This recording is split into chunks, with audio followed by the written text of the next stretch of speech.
55। আচ্ছা কে তাইলে কি করবো কে আর বলি কি করবো আরে তো চেক করনু রে পাগলা, তুই ইংলিশে গন্ডে পারছি না, তো চেক করনু। बात कुछ समझ न आए।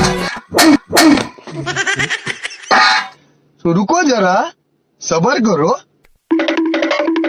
রে কি করিস রে? আরে পোল্ট্রির বাচ্চা দিবি তো, তাই ঘরটা পরিষ্কার করা লাগে, মানে ওই বলছি না আমার গুলোর কথা খুব তাড়াহুড়ো করে। দেখ কাজ কাজ খাবারে কয়টা আছে, গনিয়ে গনিয়ে তাড়াতাড়ি গনিয়ে এতগুলো গনিয়ে গনিয়ে গনিয়ে আর করে গনিস। 40, 49, 50, 51, 52, 53। কত হাপ্পা লাগছিস সেটা? আরে কইছি না পুরো স্পিডে গুনছো 53টা আছে। 53টা। এক কাজ কর, জলের ওটা দেখি আয়। জলের কয়টা আছে ইংলিশে গনিয়ে কিন্তু ওইটা গনিয়ে গনিয়ে গনিয়ে ডাক্তারকে খবর দেওয়া লাগবে। যা যা যা যা। 5 বলো 55। 55। হ্যাঁ আচ্ছা কে তাইলে কি করবো কে আর বলি কি করবো? আরে তো চেক করনু রে পাগলা, তুই ইংলিশে গন্ডে পারছি না, চেক করনু। ওরে